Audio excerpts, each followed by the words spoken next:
नमस्कार दोस्तों। तो आज हम करेंगे पार्टीशन ऑफ बंगाल। तो दोस्तों इस लेक्चर में हम क्या देखेंगे कि आप देखिए ज़्यादातर मोस्टली क्वेश्चन कंपैरिजन में आते हैं यूपीएससी में और अदर स्टेट एग्ज़ाम में भी।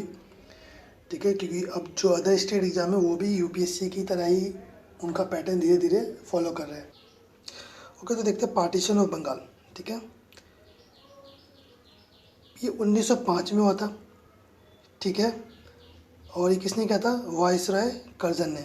ठीक है, ये पार्टीशन ऑफ बंगाल किसने किया था? Viceroy Curzon. ये उस समय अब क्यों क्या था, क्यों क्यों ऐसा कर्जन को लगा कि इसको हमें डिवाइड कर देना चाहिए, पार्टीशन कर देना चाहिए, ऐसा क्यों लगा? तो उस समय क्या था, जो बंगाल था ना वो बहुत बड़ा प्रोविंस था। ठीक है, बिगेस्ट प्रोविंस था। उसके अंदर कौन कौन से आते थे? बिहार भी था। देखिए, उड़ीसा का पार्ट भी था, बंगाल तो था ही। ठीक है, जो आज जो बिहार है वो उड़ीसा का ही पार्ट था। ठीक है, सॉरी, बंगाल का ही पार्ट था, और उड़ीसा के कुछ पार्ट भी बंगाल में शामिल थे। ठीक है, और आपका जो बांग्लादेश था वो भी बंगाल से था। ठीक है, जो कि आसाम का बॉर्डर टच करता था। बहुत बड़ा प्रोविंस था। ठीक है, और ये कब हुआ? ये 1905 में हुआ, ये तो हम जानते ही हैं। ठीक है, तो पार्टीशन के समय जैसा कि हमने देखा कि लॉर्ड कर्जन उस समय हमारे जो वाइस रहे थे इंडिया के वाइस रहे थे। ठीक है, लॉर्ड कर्जन।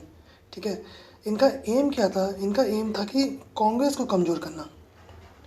और जो कांग्रेस की जो ताकत थी, ऐसा उनको लगता था कि ये बंगाल से आ रही है, बंगाल के लीडर है। ठीक है, मोस्टली इसमें तो उन्हें लगता था कि हमें बंगाल को अगर हम तोड़ देंगे तो कांग्रेस कमज़ोर हो जाएगी। तो कांग्रेस को कमज़ोर करने के लिए कर्जन ने क्या किया? हिंदू मुस्लिम डिवाइड पॉलिसी अपनाई, जो कि उनका हमेशा से यही, जो ब्रिटिश का हमेशा से ही आपका यही है। ब्रिटिश का क्या, अभी भी आप देख ले तो यही डिवाइड एंड रूल पॉलिसी चलती है। ठीक है, आप देख लीजिए, जितना जो वेस्टर्न कंट्रीज़ के बीच में इतना कॉन्फ्लिक्ट नहीं होता जितना कि आप मिडिल ईस्ट में देख लीजिए, या आप हमारे सब कॉन्टिनेंट में देख लीजिए कितना कॉन्फ्लिक्ट है। ठीक है, अफगानिस्तान का कॉन्फ्लिक्ट देख लीजिए। ये सब क्रिएट कौन किस इशू कहाँ से क्रिएट हुए? ये सारे वेस्टर्न कंट्री के तो इश्यूज़ क्रिएट हुए हैं। ठीक है, तो ये जो ब्रिटिश थे उस समय, तो ये ऐसे ही रूल करते थे, लोगों को डिवाइड करके उनके ऊपर रूल करते थे। ठीक है, तो हिंदू मुस्लिम को डिवाइड किया। ठीक है, असमीज़ बंगालीज को डिवाइड किया, उनको कमज़ोर किया। ठीक है, तो उन्हें लगता था कि यदि हम ऐसा करेंगे तो ऐसा करने से क्या होगा, जो कांग्रेस कमज़ोर होगी। ठीक है, तो अच्छा, उस समय इंडियन नेशनल कांग्रेस की क्या स्थिति थी? तो जो जीके गोखले जी थे उस समय, वो इंडियन नेशनल कांग्रेस के प्रेसिडेंट थे। ठीक है, और उन्होंने अपना सेशन कहाँ हेल्ड किया था? बनारस में हेल्ड किया था। ठीक है, जब पार्टीशन ऑफ बंगाल हो रहा था तो जीके गोखले जी उस समय हमारे इंडियन नेशनल कांग्रेस के प्रेसिडेंट थे। ठीक है, तो ये क्वेश्चन भी बन सकता है कि पार्टीशन के समय इंडियन नेशनल कांग्रेस को प्रेसिडेंट को कौन लीड कर रहा था? इंडियन नेशनल कांग्रेस के प्रेसिडेंसी को कौन लीड कर रहा था? तो जीके गोखले जी कर रहे थे। ठीक है, और सेशन कहाँ हुआ था? ये भी हो सकता था, बनारस में हुआ था। ठीक है, आगे ये होता है कि बंगाल को डिवाइड कर दिया जाता है ईस्ट बंगाल में और आसाम में। अब क्योंकि ब्रिटिश रूल कर रही थी तो ब्रिटिश को था कि अपना जो जो मैसेज था वो उसे उन्हें लोगों के बीच में ही पहुंचा सकता था। देखिए, ब्रिटिश ऐसे रूल नहीं कर रही थी कि बिल्कुल एक्सट्रीम टाइप से कि लोगों का शोषण करना, या बिल्कुल ऐसा रूल। वो जो ब्रिटिश जो थी उस समय शोषण तो करती थी, लेकिन वो दिखावा के लिए भी काम करती थी कि ताकि लोगों को लगे कि जो मासीज है, जो भीड़ है, जो उनके सपोर्ट में है, जो ब्रिटिश के सपोर्ट में भी लोग थे, तभी तो ब्रिटिश ने भारत में रूल किया। तो उनको उनको तरफ ये मैसेज जाए कि जो ब्रिटिश जो कर रही है वो भारत की भलाई के लिए कर रही है। तो उन्हें एक रीज़न भी देना था, तो उन्होंने क्या रीज़न दिया? उन्होंने रीज़न किया कि हम जो बंगाल को डिवाइड जो कर रहे हैं ना, वो बंगाल के एडमिनिस्ट्रेटिव कन्वीनियंस के लिए कर रहे हैं। क्योंकि बंगाल बहुत बड़ा प्रोविनेंस है, तो इसमें एडमिनिस्ट्रेशन करना बहुत कठिन है, इसलिए हम इसको डिवाइड कर रहे हैं। ठीक है, तो एडमिनिस्ट्रेटिव कन्वीनियंस का मतलब क्या हो गया ब्रिटिश के अनुसार? ठीक है, जो कि ब्रिटिश के इंटरेस्ट की बात करेगा। ठीक है, ब्रिटिश के ऑफिशियल के इंटरेस्ट की बात करेगा, ब्रिटिश के बिजनेसमैन के इंटरेस्ट की बात करेगा। तो एडमिनिस्ट्रेटिव कन्वीनियंस का मतलब ब्रिटिश के अकॉर्डिंग ये हो गया था, और यही हुआ एक्चुअल में, रिजल्ट भी यही हुआ। तो ब्रिटिश का मोटिव क्या था? उनका मोटिव ये था कि जो बंगाली पॉलिटिशियंस हैं उनका इन्फ्लुएंस बंगाल से कम करना। ठीक है, बंगाली लोगों को डिवाइड करना, ये इनका मोटिव था। ठीक है, जिसकी वजह से क्या हो गया कि जो पूरे भारत में लोग जो हो गए ब्रिटिश के प्रति बहुत आक्रोश में आ गए। ठीक है, जब लोगों के बीच में ये बात पहुंची, लोग जब आक्रोश में आए, ठीक है, तो वहीं से हमारा स्टार्ट हो जाता है स्वदेशी मूवमेंट। ठीक है, उसी का पार्ट है पार्टीशन ऑफ बंगाल का ही। ठीक है, स्वदेशी मूवमेंट। तो ये 1905 को ही हुआ था। ठीक है, और लॉर्ड कर्जन थे वाइस राय स्वदेशी मूवमेंट के समय भी। ठीक है, अच्छा, इम्पोर्टेंट लीडर कौन थे? लाल बाल पाल। ठीक है, ये आपको पता ही हो कौन थे। ठीक है, लाला लाजपत राय, बाल गंगाधर तिलक और बिपिन चंद्र पाल। ठीक है, अरविंदो घोष, ये जो थे इंपॉर्टेंट लीडर थे। ठीक है, और आपने पीछे देख लिया जीके गोखले जो थे प्रेसिडेंट थे इंडियन नेशनल कांग्रेस के। ठीक है, तो मतलब 1905 में हुआ था, और इंडियन नेशनल कांग्रेस का जो सेशन चलता था वो आपका साल में एक बार मतलब होता था। ठीक है, तो 1905 को ही पार्टीशन हुआ था, तो स्वदेशी मूवमेंट भी 1905 को ही हुआ था। तो ना तो वाइस राय में चेंजेस हुआ, ना तो आपके इसमें इंडियन नेशनल कांग्रेस के प्रेसिडेंट में कुछ चेंजेस हुए। ठीक है, अब क्या होता है, जो इसमें एक्सट्रीमिस्ट होते हैं, ठीक है, एक्सट्रीमिस्ट क्या कहते हैं, अब हम करेंगे सेल्फ रिलायंस को एम्फेसाइज करेंगे। ठीक है, और कल्चर रिवाइवलिज्म की बात करेंगे। मतलब जो कल्चर रिवाइवलिज्म है उसकी बात करेंगे।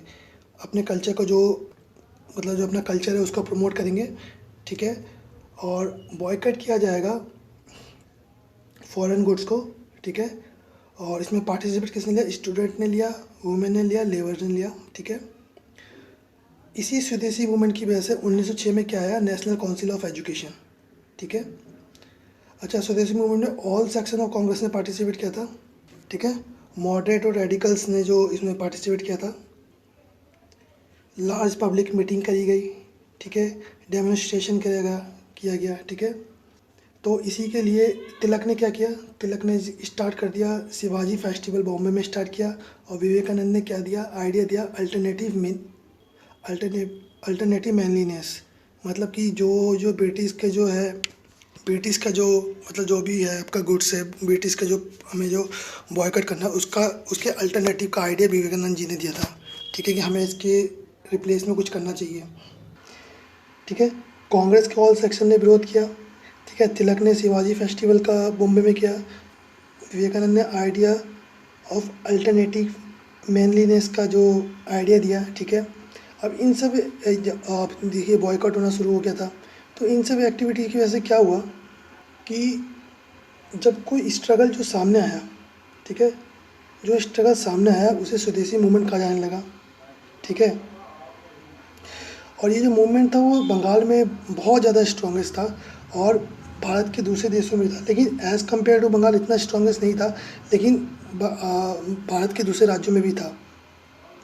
ठीक है, और ये जैसे कि डेल्टिक आंध्रा में इसी स्वदेशी मूवमेंट को क्या कहा जाता था? वंदे मातरम मूवमेंट के नाम से जाना जाता था।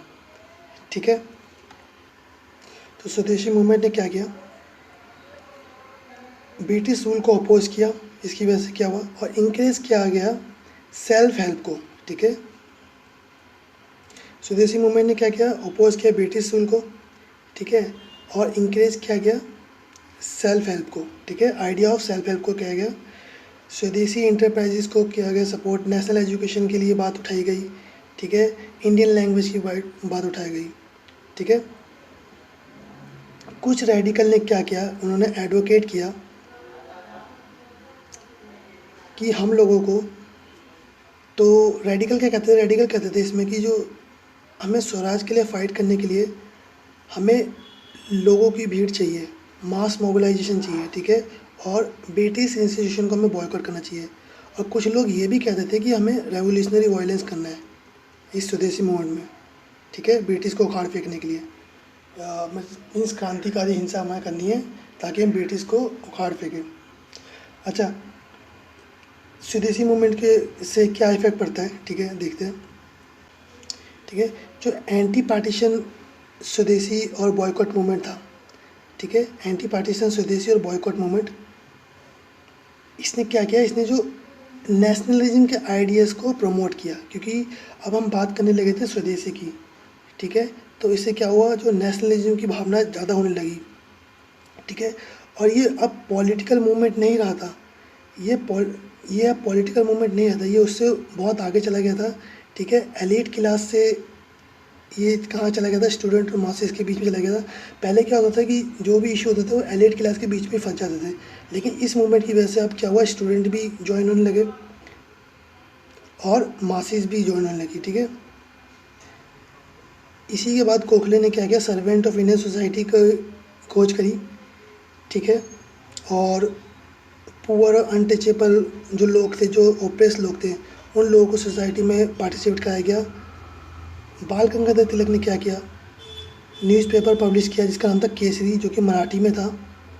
ठीक है, और उसी के बाद क्या होता है, जो 20th सेंचुरी था उसकी शुरुआत में ही कुछ डेवलपमेंट होने शुरू हो गए। ठीक है, एक मुस्लिम का जो ग्रुप था, मुस्लिम लैंडलॉर्डों का जो ग्रुप था और नवाब का ग्रुप था, उन्होंने क्या फॉर्म किया, all India Muslim league all India Muslim league को फाउंड किया। कहाँ में, ढाका में 1906 में। ठीक है, अब इस लीग ने क्या किया, इस लीग ने सपोर्ट कर दिया पार्टीशन ऑफ बंगाल को। ये लीग जो थी, ऑल इंडियन मुस्लिम लीग जो थी, इन्होंने पार्टीशन ऑफ बंगाल को सपोर्ट किया। ठीक है, और इन्होंने क्या डिमांड करी ब्रिटिश से कि हमें चाहिए सेपरेट इलेक्टोरेट, किसके लिए, सिर्फ मुस्लिम के लिए। और इसमें क्या होगा, इसमें सिर्फ मुस्लिम ही वोट दे पाएंगे। ठीक है, तो ये ऑल इंडिया मुस्लिम लीग का रोल था स्वदेशी मूवमेंट में। ठीक है, तो आशा करता हूँ आपको ये लेक्चर समझ आया होगा। ठीक है, यदि आपको इसकी पीडीएफ चाहिए तो हमारे टेलीग्राम से अपलोड कर सकते हैं।